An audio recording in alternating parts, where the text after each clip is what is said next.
A Grécia é aqui e é aqui mesmo. Se nós não tomarmos algumas medidas duras, né? Tá um bojo da afirmação do presidente eleito Jair Bolsonaro com relação, na reunião com 20 governadores, sobre as medidas duras, né, que devem vir pela frente.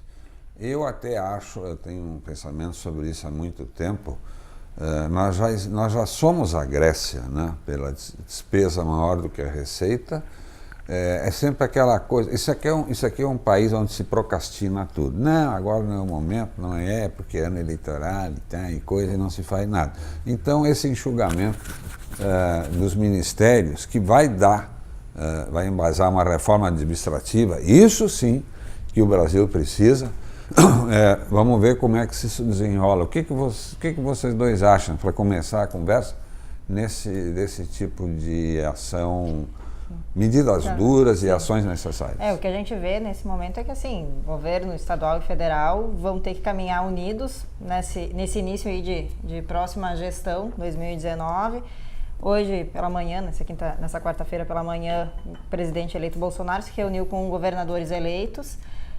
Se tratou essa questão da reforma do Pacto Federativo, é uma demanda antiga, muito dos municípios, também dos estados. Sim. E a equipe econômica do Bolsonaro já sinalizou que aceita fazer algumas concessões, por exemplo, conceder o socorro aos estados que têm dívidas com a União, mas em troca quer apoio para a aprovação da reforma da Previdência. Então, isso aí já é uma das primeiras bandeiras levantadas, isso aí já vai estar em pauta logo no início do próximo mandato.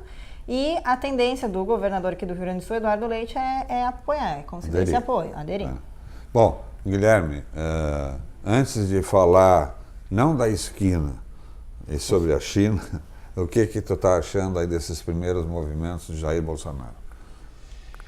Está tendo exatamente essa discussão que estava se comentando agora, de austeridade, a importância das reformas, e não tem assim uma definição muito clara e imediata, assim, que parece que está se lançando algumas ideias e aí depois elas são revistas. Vamos começar pela questão dos ministérios mesmo, se falou em extinguir o Ministério do Trabalho, depois que teria status de ministério, a fusão de agricultura e meio ambiente, depois se reviu isso. Então tem essas medidas idas e vidas. De qualquer maneira, medidas de austeridade estão na pauta, mas para a retomada do país a questão vai além disso, né? E aí, a propósito da tua pergunta sobre a China, eu estive na semana passada na primeira Feira Internacional de Importação da China. A China fez uma feira para importar, porque é muito criticada que mais vende os seus produtos do que compra. Então, o governo chinês apresentou a tese de que quer fazer uma globalização econômica com ganha-ganha com os países, ou seja, negócios bilaterais em que os parceiros também seriam favorecidos. E o Brasil já tem, de uma certa maneira, uma preponderância nisso, que nesse ano, quase 30% das exportações do Brasil foram para a China. Claro, tem a crítica que é muito commodities, a soja, que não tem um produto mais elaborado. Mas, de qualquer maneira, tem. E aí, relacionado a isso também, essas questões de idas e vindas, teve algumas declarações fortes do presidente eleito Bolsonaro em relação à China, e também depois a China devolveu, através do editorial do jornal oficial em inglês, né, dizendo que isso seria prejudicial ao Brasil. Mas, enfim, então, o que eu estou vendo é isso, que tem medidas anunciadas, mas também daqui a pouco volta-se atrás e ainda está um período assim um pouco nebuloso. O que talvez seja assunto para um papo mais longo, mais adiante, mas eu queria uma definição rápida tua. A China ainda se considera um país comunista?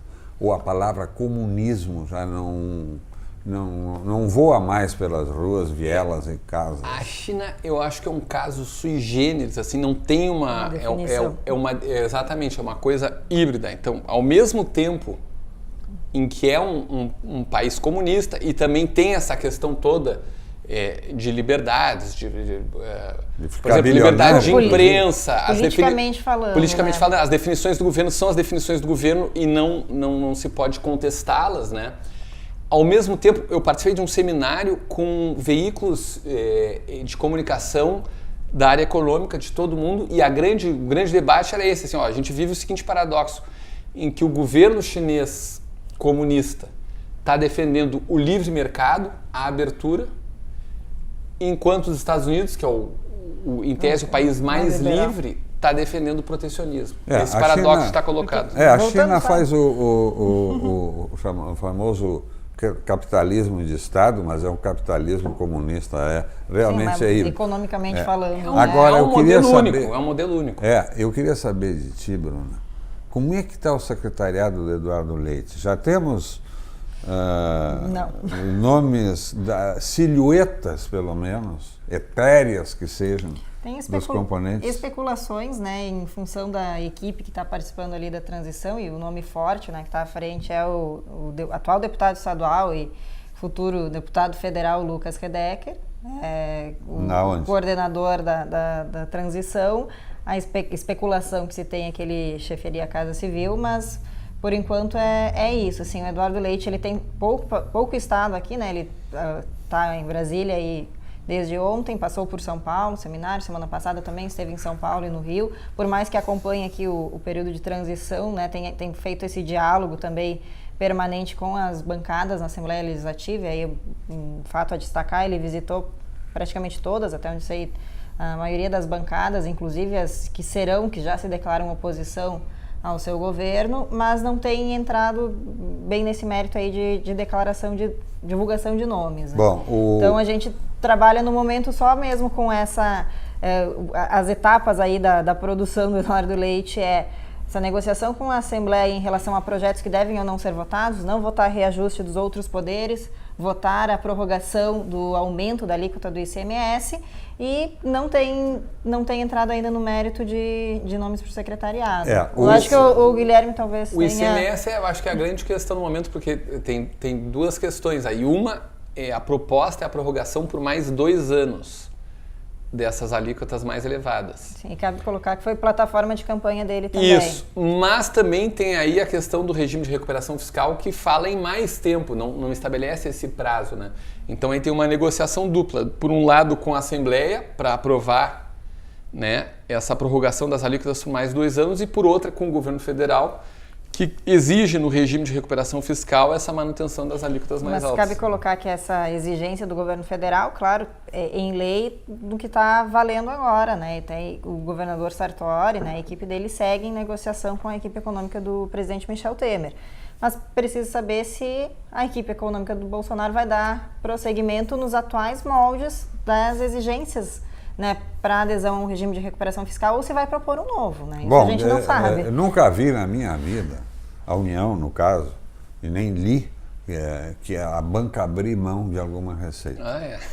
A banca paga e recebe, mas ela paga muito pouco e recebe muito mais. Né? Então, sonho de uma noite de verão, achar que Brasília vai, coitadinho do Rio Grande do Sul, agora vou te dar um dinheiro, não vai, até porque a situação federal, não vou dizer que esteja ao ponto do Rio Grande do Sul, mas está indo rápido e pode nos ultrapassar. Agora, é interessante isso, porque se sabe mais do Ministério do Bolsonaro do que do secretariado. Já tem 7 ministros, hoje, nesse momento, quarta-feira, 7 ministros definidos. E superministros, né, principalmente, quer dizer, o núcleo duro, vamos chamar assim. Não, e até é representativo se considerar que a previsão é que sejam 15, 16 ministérios, 7 ministros é quase metade, né? Ele está dando algum recado, por exemplo, ele visitou a Farsul e garantiu ao presidente Gedeão Pereira que a favor da propriedade privada para o agropecuarista produzir em calma. Quanto a essas coisas, na campanha se dizia uma coisa e agora se diz outra, tanto lá como cá, eu sempre digo o seguinte: na prática, a teoria é outra. Bom feriado e até semana que vem. Até.